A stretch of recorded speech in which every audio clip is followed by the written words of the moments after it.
Radio Publique Africaine.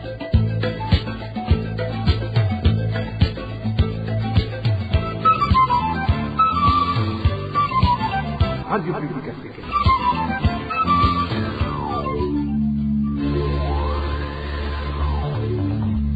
Ni umwanya w'amakuru mu Kirundi. Mukaba muyashyikirizwa na Emmanuel Nyongeko. Musangwa amahoro nshuti namwe bakunzi ba radio RPA ijwi ry'abanyagihugu ndabaha ikaze mukurikire amakuru ya mbere y'ukwezi kwa Ntwarante umwaka wa 2024 tukaba turi ku munsi wa gatanu mbanze ndabashikirize ingingo nkuru ziyagize.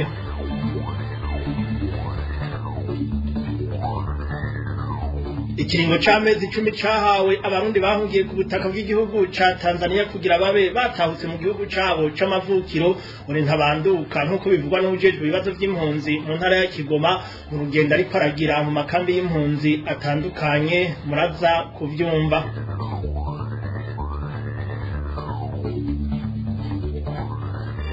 Abantu 25 barishwe mu ntara 12 mu kwezi kwa Ruhuma twaraye dusozereye 9 muri bo leta ya Gitega yatangaje ko bahitanywe n'igitero cakozwe n'umuhari Hede Tabara muri komine ya Gihanga intara ya Bubanza.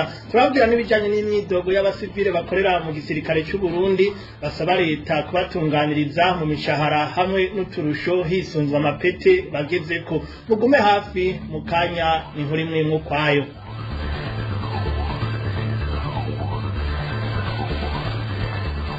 Ndasubiye kubaramutsa duhera n'amakuru mu gisata ubutungane bw'u Burundi burizeza ababuriye ababo mu bitero byakozwe n'umuhari Hede Tabara ko atako butazokora kugira ngo abakozi bahanwe by'akarorero.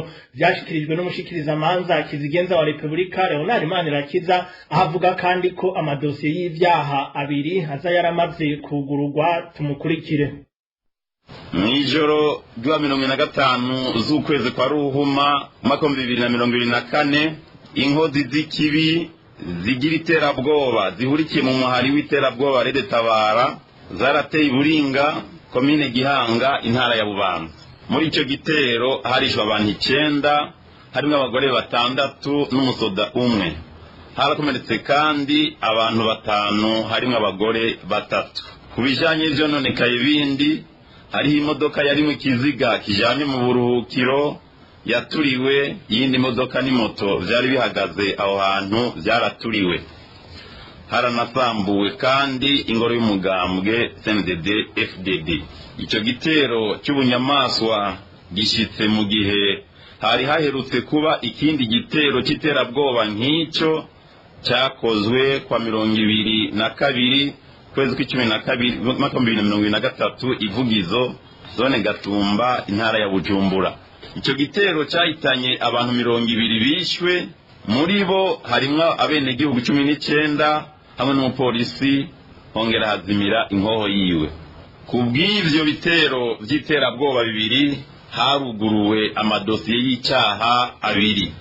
Imwe nomero RMP 23 315 agakoni nepe ku bitero vyabereye Ivugizo, hamwe n'iyindi RMP 28 197 agakoni ne je ijanye n'ivyabereye Iburinga. Ubutungane bw'u Burundi biciye ku mushikiza manza kizigenza wa Republika burasubiye kwiza abarundi bose ko atako butazogira kugira abakoze iryo bara abo babikoranye n'abagize ico baterera kugira ivyo vyaha bikogwe bafatwe bashengeze imbere y'ubutungane hanyuma bahanwe bimwe vy'akarorero. Kubw'ivyo turateye akamo umuntu wese afise kumuzirikanyi amahoro n'umutekano gufasha ubutungane mu kudoma k'urutoki uwo wese yagize uruhara mwishigwa mu ngiro ry'uwo mugambi mubi ugayitse wo kugandagura bunyamaswa bene Burundi maze bashirwe imbere ya sentare bahanwe.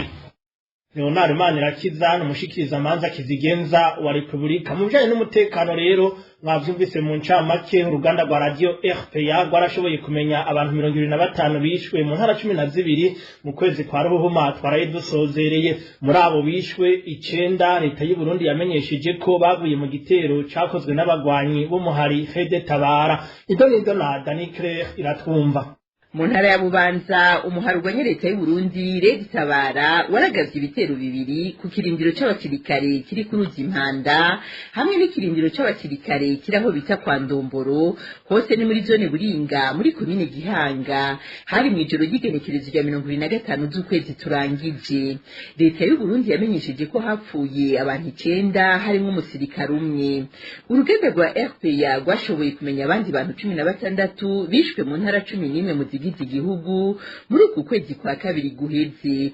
Mu ntara ya Cibitoke hishwe abantu 3 nayo mu ntara za Ngozi, Muramvya na Makamba hishwe abantu 2 muri imwe. Intara za Muyinga, Ruyigi, Rumonge, Gitega, Bururi, Bujumbura hamwe n'igisagara ca Bujumbura hishwe umuntu umwe muri buri ntara. Muri abo 8 bishwe batemagujwe imipanga mu ntara za Makamba, Rumonge, Muramvya, Gitega, Bururi hamwe na Bujumbura. Muri abo bishwe 4 batowe ari biziga mu ntara za Muyinga, Cibitoke hamwe na Rumonge. 2 bishwe batewe grenade mu ntara ya Ngozi, abandi 2 bicwa barashwe mu ntara za Ruyigi hamwe n'igisagara ca Bujumbura. Muri uku kwezi kwa kabiri twaraye dusozereye harishwe abakenyezi 5 mu ntara za Makamba, Ngozi, Rumonge, Ruyigi hamwe na Bujumbura. Muri uku kwezi kwa kabiri twaraye dusozereye harishwe umwana umwe mu ntara ya Gitega. Imvo za politike, amatati y'amatongo, ay'imiryango hamwe n'ubusuma nivyo vyagiye biribonekeza ko ari intandaro y'ubwo bwicanyi. Nayo mu bagiye baramenyekana muri ubwo bukozi bw'ikibi n'abapolisi, abajejwe intwaro hamwe n'imbonerakure. Umuhari inamahoro uhurikiyemwo abakenyezi n'abigeme baharanira amahoro n'umutekano mu Burundi uraremesha umukenyezi yagiye gukora akazi mu gihugu ca Arabia Saudite amaze ukwezi apfungiwe mu cumba c'ibiro vy'ishirahamwe ryamushikanye muri ico gihugu. Maria Louise Baricako arongoye umuhari inamahoro asaba ashimitse ubushikiranganji bw'imigenderanire y'u Burundi n'ayandi makungu n'amashirahamwe afise icajejwe mu gateka kazina muntu na cane cane umugwi CNIDH kugarukira bwa vuba Florence Hatungimana kugira avanwe mu buroko arimwo. Umvirize Maria Louise Baricako. Umupfasoni Florence Hatungimana yitwa ko yagiriwe amahirwe akajanwa muri Arabia Saudite ngo akora akazi yubaka ubuzima n'akazoza kiwe, ararira aratabaza kwafashwe nabi ashobora kuhasiga ubuzima ntihatagira igitabara. Kuva Uburundi buganira amasezerano na Arabia Saudite mu mwaka wa 2021 twagira ngo urubanza ruregamye. Amarira y'abakenyezi n'abigeme bahora bagenda mu kinyegero bagakorerwa mabi atovugwa, twabona atakibazo kizosubira kuba kuko kizogora ambasade izotabara. Amakuru yadushikiriye nuko Florence Hatungimana yituye abamurungitse n'abamwakiriye akabura n'umwe yo mutabara. Turateye akamo leta y'u Burundi na cane cane ubushikiranganji bw'imigenderanire y'igihugu n'ayandi makungu bunyarutse cane bugarukire uwo mukenyezi atabaza atawumwumva. Ko byari bizwi ko hari abagenda bagafatwa nabi nk'uko bivugwa kuva kera, twizera rero ko amasezerano bagiraniye yategekanije inzira zo kugarukira abo vyogora. Ya leta Sebarundi ni nyaruke ivugire uwo mwana w'igihugu, abajejwe agateka kazina muntu bose canke wa mugwi wigenga CNIDH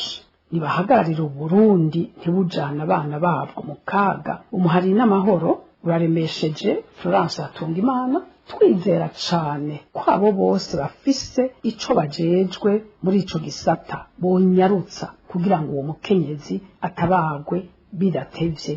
Uwo yari Maria Louise Baricako arongoye umuhari inamahoro. Batumirira amategato duce tubananye n'amakuru twabateguriye. mu gisata c'intwaro abasivile bakorera mu gisirikare c'u Burundi baratakambira leta kubibuka nabo batunganirizwe ku bijanye n'imishahara hamwe n'uturusho bivanye n'amapete bagezeko. Ni mu gihe bavuga ko bamaze imyaka irenga 5 basaba gutunganirizwa nk'uko bagenzi babo bakorera mu gipolisi babikorewe. Inkuru ya Eric Niyonzima. none ubutwebwe twifuza tubiherehe niyo tuzatunganirizwa ryari. Uyu numwe mu bakozi b'abasivile bakorera mu gisirikare cy'u Burundi abaza barongoye igihugu cane cane mu kiganiro cyo kwivuna abansi byari nabo bazotunganirizwa mu bijanye n'imishahara. Ni mu gihe yibutsa ko bagenzi babo b'abasivile bakorera mu gipolisi basanzwe bagengwa co kimwe nabo n'amategeko y'akazi bita statut spécial batunganirijwe mu bijanye n'imishahara bivanye n'amapete bafise kuva 2016 ariko abakorera mu gisirikare baciye bibagirana. Ni mu gihe kandi mu mwaka wa 2018 umukuru w'igihugu w'ico gihe yari yashizeho itegeko bwirizwa ry'abatunganiriza ariko kugeza ubu ibi muri iryo tegeko bitarashirwa mu ngiro nk'uko bivugwa n'umwe mu basivile bakorera mu gisirikare c'u Burundi. Muri viziti twayiruhukije tubonye umukuru w'igihugu nyakwigendera ahejeje gusinya amategeko atugenga ati azakoresha amatikasi cyangwa akoresha amatikasi turahebura ariko abasivile bakora mu gipolisi baratunganirizwa mu vyerekeye n'imishahara feuille de base gushira ku mananganite turarindira turavura barasavye turongera turasaba turasabinga vyabaye ensuite.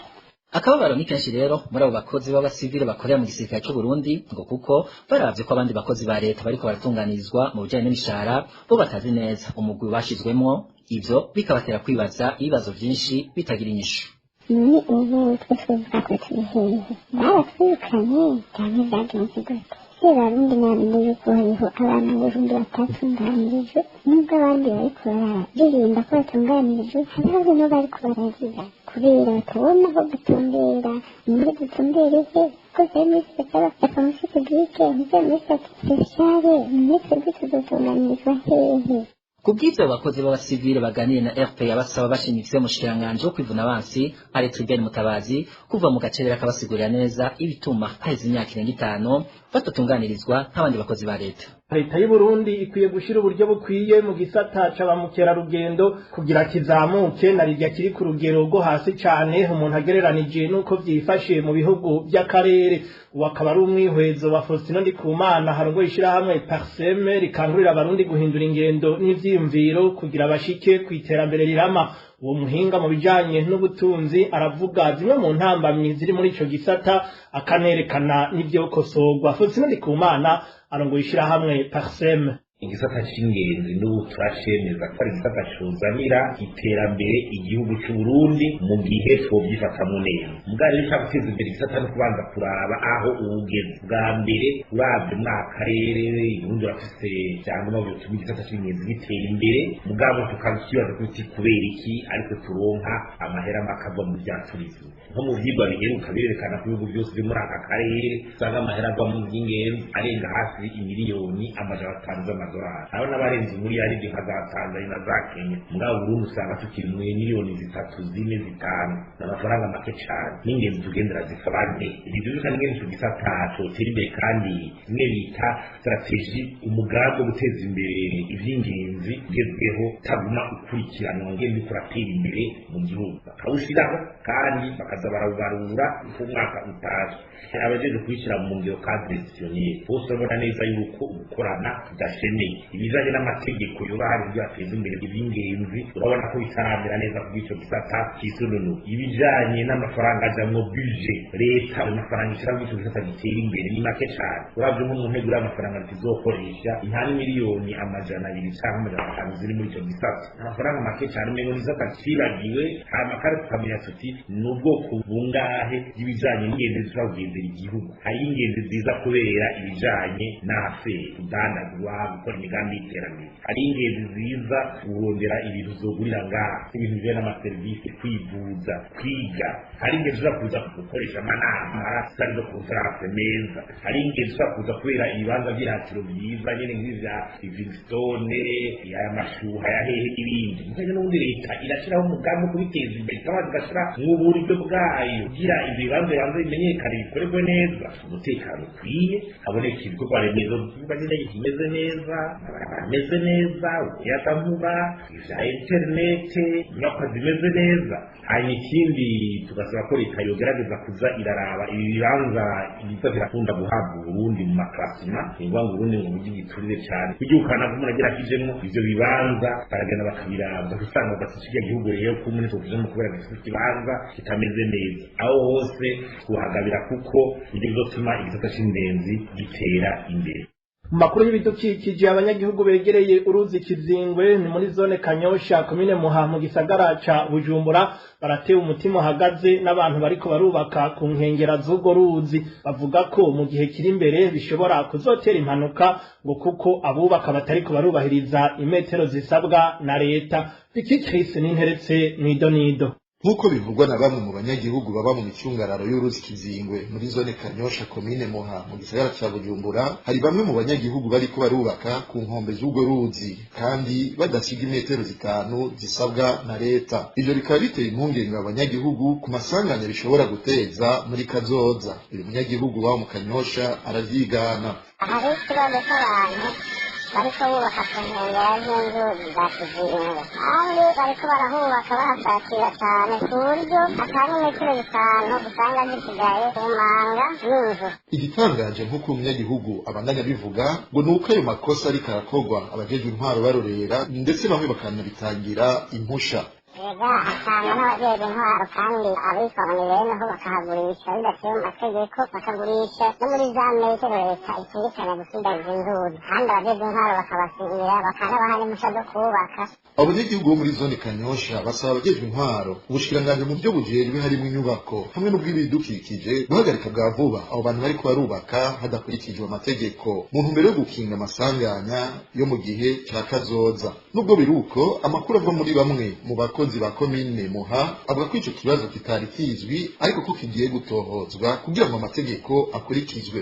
Vicky Chris n'interetse urakenuye mu yavugwa mu gisata c'amagara y'abantu naho na karyo keza abakenyezi bose bo mu gisagara ca Bujumbura bahawe kugira baje kwipimisha indwara y'igisukari hamwe n'umuvuduko w'amaraso diabete na hypertension mu gifaransa. Ishirahamwe Mutualité Solis rikaba riryo gishinze ico gikorwa kizorangurwa ku buntu mu nyubakwa Hotel de Ville ya meri ya Bujumbura kuva ku igenekerezo rya 4 gushika ku igenekerezo rya 8 uku kwezi kwa ntwarante. Mutualité Solis ikaba ibikoze mu ntumbero yo guhimbaza umunsi mukuru wahariwe agateka k'umukenyezi usanzwe uhimbazwa buri wa 8 ntwarante uko umwaka utashe. Ishirahamwe Mutualité Solis rero ikaba rimenyesha ko uwo munsi uzohimbazwa ku civugo nduguruye twamugina tujane n'umukenyezi mu iterambere rirama dushimikiye ku kugwiza umwimbu no kugira amagara meza akingiwe na Mutualité Solis ndugaye twamugina. Muyavugwa mu by'impunzi navyo nyene mwari mwavyumvise mu ncamake. Leta ya Tanzania irabandanya kwibutsa abarundi ihaye indaro nk'impunzi ko batari mu gihugu cabo. Mu rugendo yagize mu ikambi ya Nduta kuri uyu wa 4, John Wariyoba umugenduzi ajejwe ibibazo by'impunzi mu ntara ya Kigoma yamenyesheje ko amezi 10 bahaye abarundi kugira babe batashe atacahindutsemwo. John Wariyoba avuga ko ubu bakibabembereza ariko ngo hazogira igihe ayo mahirwe abarundi leta ya Tanzania ihaye ubuhungiro batazosubira kuyaronka. John Wariyoba umugenduzi ajejwe ibibazo by'impunzi mu ntara ya Kigoma.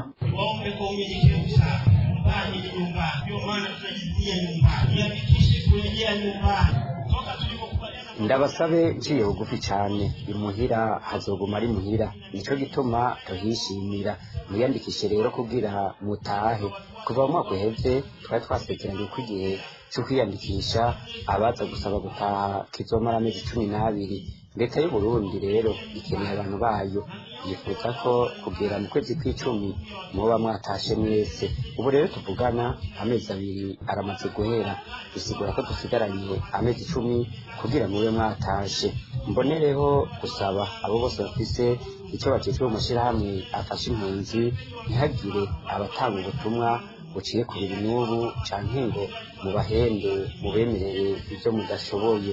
Hasigaye amezi 10 gusa uzogenda muri ico kiringo azohabwa amadolari amajana abiri ashitse i Burundi, banahabwe n'ibifungurwa bizobamaza amezi 3. Hetaje nabo ngaha biyemeje ko ku bantu bakeneye ubufasha budasanzwe bazokurira imodoka ngaha bahawe iraki 2 z'amashiringi. Eka na UNICEF bagize ico biyemeza. Mutaherera iwanyu mukoreshe neza iki kiringo c'amezi 10 musigaranye. Jewe kizokurikira nyuma y'amezi 10 ntaco nzi. Ico nzi ibizokorwa muri iki kiringo muhawe gutahukanwa, kubakirwa inzu n'amabati arimo. Ivyo rero bizoherana n'ayo mezi 10. Aha ntitubeshanye. Aha naje sinokubwira ibizokurikira kuko ntavyo nzi. Ivyo nzi nivyo nyene vyaya mezi 10.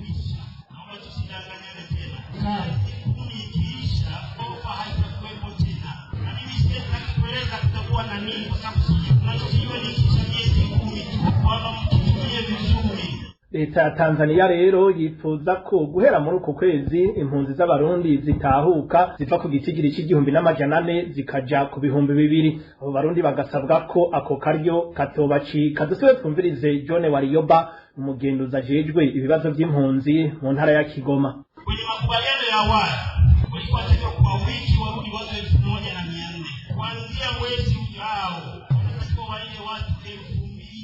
Mu masezerano yo bwa mbere twari twasezeranye ko hazohora hataha impunzi 1,400 ku ndwi, ariko guhera muri uku kwezi hategerezwa gutahukanwa 2,000 ku ndwi. Ico gituma asubiye kubasaba aka karyo nikabacike. Ndazi ko igihugu ca Tanzania kibaryohera, ariko Burundi ni igihugu kiri mu muryango wa Afrika y'ubuseruko. Subira rero imuhira niba ugomba kuza gukora urudandazwa canke kwiberaho, rondera ivyangombwa vy'i Burundi maze wigarukire i Tanzania, ntawe uzokurya urwara. Turazi abarundi benshi bari mu bisagara bakora urudandazwa babayeho mu mutekano. Uburundi na Tanzania ni ibihugu bigenzi. Nimuhitemo neza rero mukoreshe aka kanya. Nimba naho ukunda cyane Tanzania ukaba wamaze kuronka ivyangombwa vy'i Burundi, saba ubwene gihugu bwa Tanzania, nta kibibuza, ariko muzoronka ubwene gihugu ucitwa impunzi.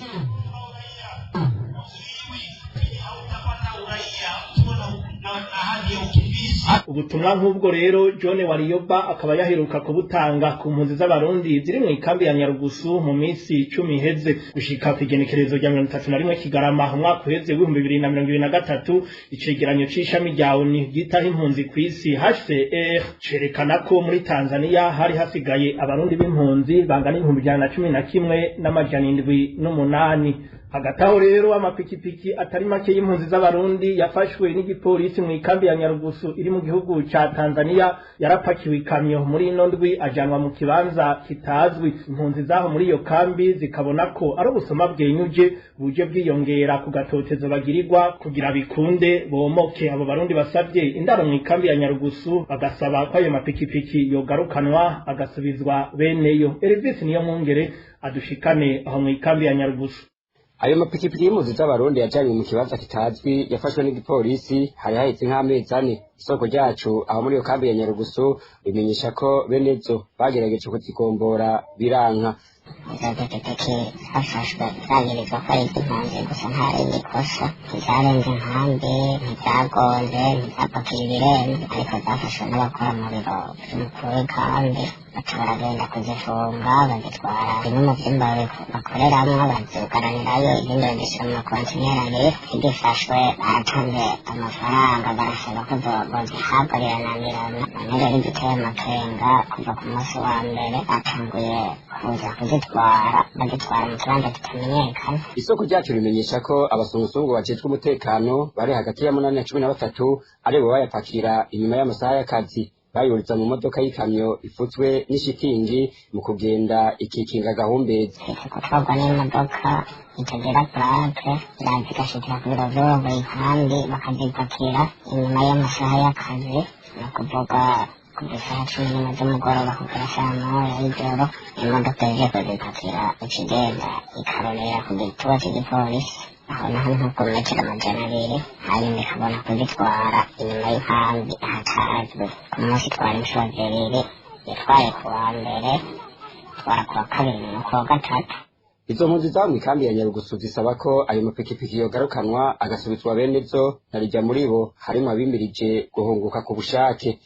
None rero impunzi twasaba mu dutabarize izo pikipiki zisubizwe bene zo kuko nta kuntu impunzi yonyagwa utwayo kuko yaruhiye kandi ari uburenganzira bwazo. Twasabye kubera kuko bamwe muri izo mpunzi harimo abashaka guhunguka mu gihe bariko barabishaka ko bahunguka ku bushake kandi bagahunguka mu twabo twose. None rero hashobora gusubizwa izo pikipiki zabo. Tubibutse ko abategetsi batandukanye muri leta ya Tanzania bamaze igihe babwira impunzi ko zisigaje amezi 10 yo kuba muri ico gihugu. Mu kiganiro dukingira ibidukikije musanzwe mukurikira ku minsi yose ya gatanu uno munsi turabira hamwe ibijanye n'ubworozi. Mu gihe ibitungwa bitacemerewe guturuka aborozi bahura n'ingorane yo kutaronka ubwatsi na cane cane muci. Ingorane ariko hari uburyo butandukanye bwo kuyitorera umuti nk'uko muza kuvyumva. Ikiganiro dukingira ibidukikije cuno munsi tugishikirizwa na Onezime Dushimagize. Dukingire ibidukikije. Dukingire ibidukikije ni ikiganiro gihamagarira abanyagihugu bose mu bisata bitandukanye kumenya ko ibidukikije ari byo soko ry'iterambere n'amagara meza ku bantu no ku binyabuzima. Ikiganiro dukingire ibidukikije mugitegurirwa mukagishikirizwa na Radio Publique Africaine ijwi ry'abanyagihugu. Igihe cy'iki n'igihe kigoye ku borozi b'ibitungwa bisanzwe bigaburirwa ubwatsi kandi byororerwa mu mpongore. Imvo nuko ubu bwatsi buba bukenye kandi hakaba n'itegeko ry'uko batemererwa kujana ivyo bitungwa vyabo hanze y'impongore kubiragira. Naho biruko hari uburyo buvugwa n'abahinga be n'abashakashatsi mu bijanye n'ubworozi ko iyo ubwatsi bwabonetse mu gihe c'imvura bushobora kubikwa bugakoreshwa muci igihe buba bukenye. Ivyo nivyo hamwe tugiye kurabira hamwe muri kino kiganiro dukingira ibidukikije cyo kuri ino genekerezo rya mbere ntwarante umwaka wa 2024. Iruhande y'abanyagihugu b'aborozi turaja kumva n'abahinga hamwe n'abashakashatsi bo mu bushikanganje mu byo bujejwe harimo ubworozi bagira ico bivugako. Ikiganiro mu gishikizo nanje Onezime Dushimagize ndabahaye ikaze. Kuva mu mwaka wa 2021 haratanguye gukurikizwa itegeko ry'ukorora mu mpongore ribuza aborozi guturutsa ibitungwa vyabo. Aborozi benshi rero bakaba bahuye n'ingorane nyamukuru zo kubura ubwatsi bagaburira ibitungwa vyabo. Hageze muci igihe kizwi katamvurirwa mu bwatsi buboneke aborozi bagira ingorane nyinshi zo kubura ico bagaburira ibitungwa vyabo. Abo mu mihinga itandukanye twaganiriye bavuga ko bafite ingorane zidasanzwe muri kino gihe bikunyuka muci. Mu gihe ciki turagira ingorane zidasanzwe. Ingorane tugira nuko gukandarizwa ibitungwa ntibisohoka ku musozi ntibije kurisha. Izindi ngorane tugira burya igitungwa kirira mu ruhongore gikenera ubwatsi bwinshi, rero kuburonka biragoye kuba kenshi usanga umuntu adashobora kuronka ubwatsi bushobora kugaburira ibitungwa mu gihe ciki cose. Usanga bisaba ko umuntu agura ubwo kongereza agafise kenshi rero asanga no kugura butaboneka cyane kuko usanga baburondera benshi. Igihe ciki kigeze ni igihe kigoye cyane rwose ku muntu aba afite igitungwa. Ubwatsi nubwo bitagwa nta bwatsi buba buhari. Nta n'umuntu aba afite ibitungwa bivuga ngo aza kubwahira mu kibuga ibitungwa ngo bikubanaga ngo bwotunga inka iki byose bigahera nawe ufite inkingo ntibikunda. Bice tubigaruka kuri bya bitungwa byinshi turabona ko munsi bipfa bikunda bikagira kuti bikamererwa nabi. Aho bahagarikiye bakavuga ko ibitungwa bidategereza kuza kurisha ku misozi ariko kuzigaburira mu nzu, kuzigaburira mu rugo.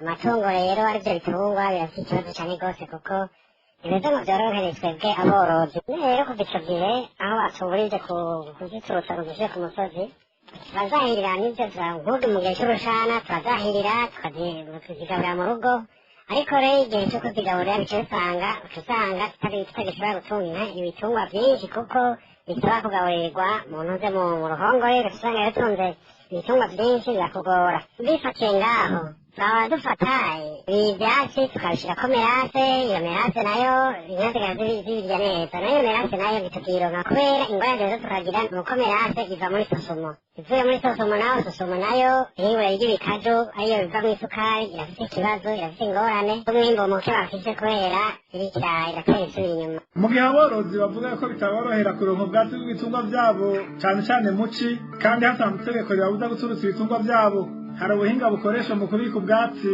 buzokoreshwa mu gihe buba bwakenye aborozi baremerewe kwigisha ubwo buhinga gutyo bize biborohere kuronka ubwatsi ariko bavuga ko atari benshi babwigishijwe uwo mworozi ari mu bemerewe kuzobwigishwa ariko ngo yarindiriye amaso ahera mu nzira aborozi dufite ikibazo cy'uko ntitwagishijwe inyigisho kugira ngo dushobore gutegura ibifungurwa inka zizorya mu gihe cyo muci ntibatwigishije hariyo ishyirahamwe bita kapade iryo shyirahamwe kapade yari ryaremewe kuzotugisha foromasiyo ariyo ntuze inyigisho cyangwa amaseminari y'ibi twotegura ingene tuzogaburira ibitungwa iyo kapade yari yaratwemereye ko tuzorya iyo foromasiyo noneyo iyo foromasiyo ntayo batugirishije ntiyabaye ikibaye foromasiyo ntayo yakozwe kapade ntaho ducaciye gituma bihagarika ibitungwa rero biraheza bikatugora ingene tubifungurira tutazi n'ingene dutegura ibifungurwa byazo ingorane dufise ni iz'ingene dushobora gutunga ibitungwa vyinshi nawe uronka yavyaye kabiri gatatu kangahe ushobora gutunga izirenze zibiri canke zitatu ngweze ushobora kuvyahirira wongere kandi uzihereza amazi yo kunywa wongere kandi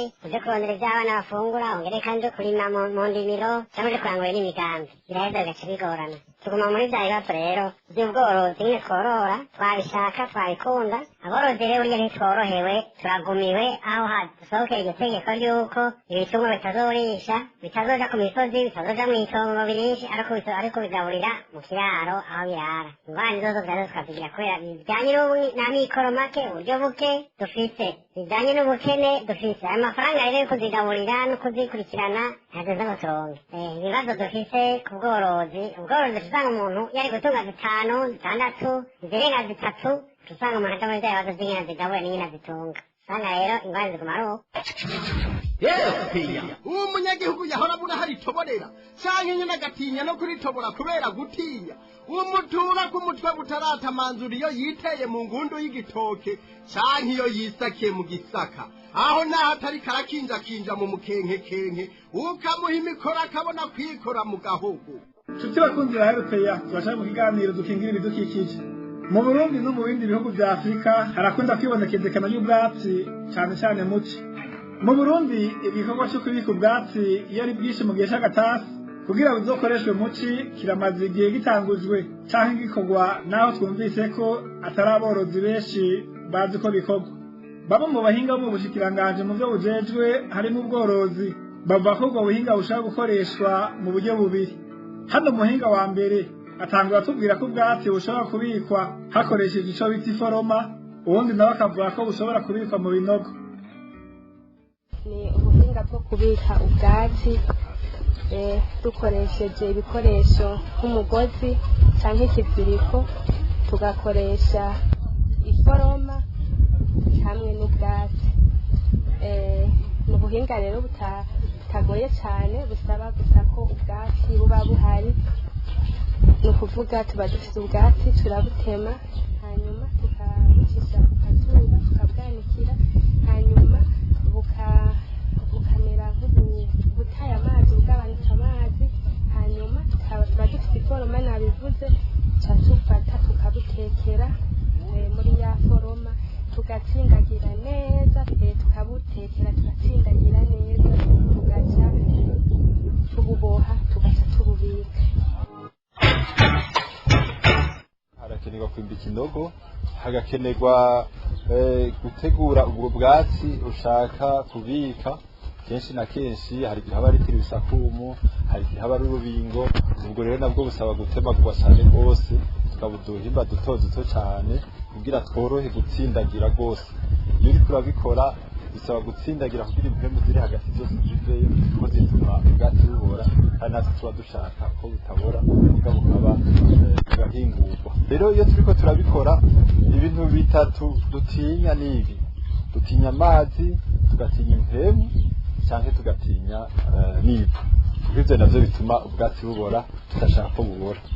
Rero iyo uhejeje kubikora rero uratsindagira cyane gose uri kubushira mu kinogo, hanyuma bigaba ngombwa yuko wujuje urenza ko cyane kugira buhose cyane kugira amazi imvura iguye zigaca hirya no hino ntiyinjire indani mu bwatsi. Ikindi nacyo gikenerwa nuko imbere yuko uhejeje kuzuza, imbere yuko ushira kwivu mu gufuka, urabanza ugafuka nayasashe rufinga kugira amazi y'imvura anyengetera ntashobore kwinjira muri ubwo bwatsi ariko acakata aje ku mpande. Amajwi y'abo bahinga tuyakesha imbuga ngurukana bumenyi z'ubushikiranganji bwo bujejwe harimo ubworozi. Mu kigo izabu gikukirwa ubushikiranganji aho ubwo buhinga bwo kubika ubwatsi buramaze gutangura gukoresha. Umwe mu bashakashatsi b'ikigo izabu c'Imahwa aravuga uko babigenza.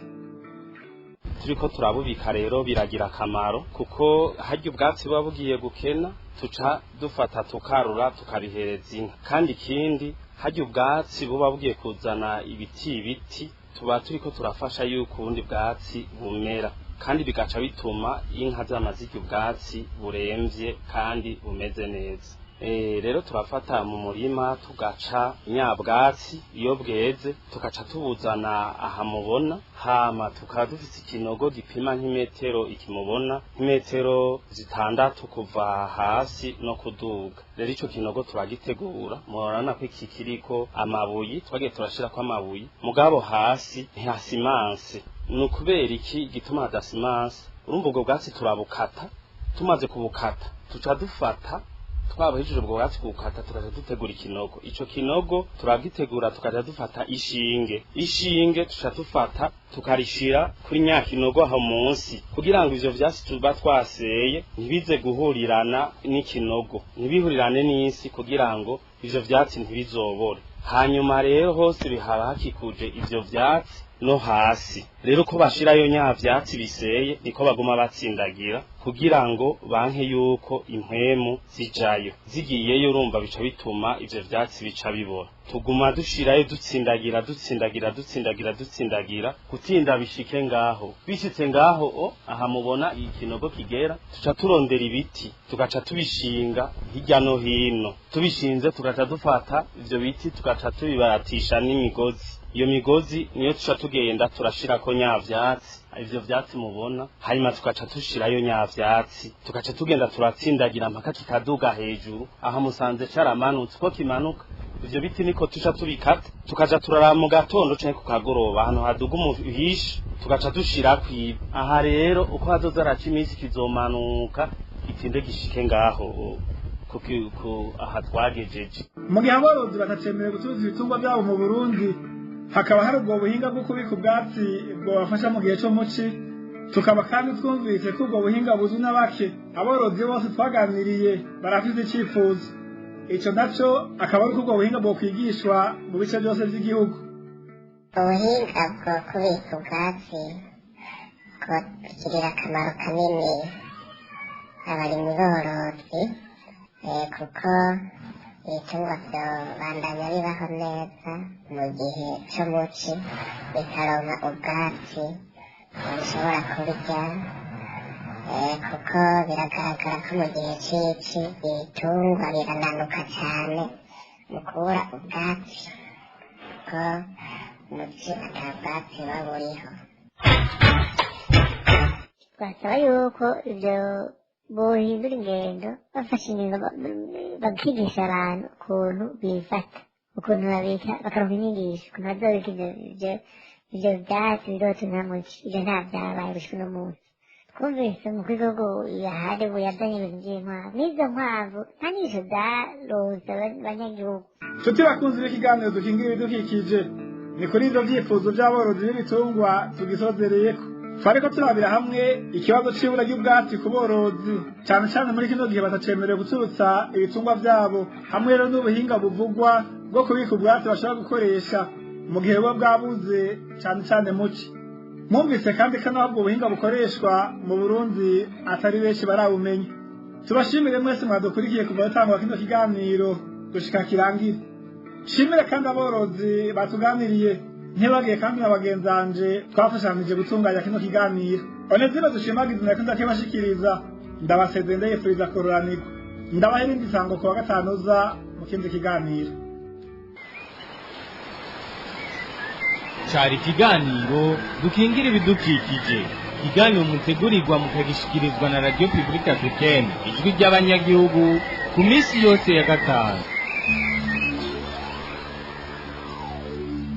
Ni hano rero ku kiganiro dukingira ibidukikije duciye dusozerera amakuru mu Kirundi yo kuri uyu wa mbere ntwarante umwaka wa 2024. Shimire mwebwe mwari muduteze yompi ntibagiye abayatororokanije hamwe n'abahinga b'ivyuma batumye amajwi abashikira atakanenge. Kuri mikro bari kumwe na Emmanuel Ningeko nkaba ndabasezeye ndabifuriza kuroranirwa mu banyu no mu byanyu aho hose muherereye.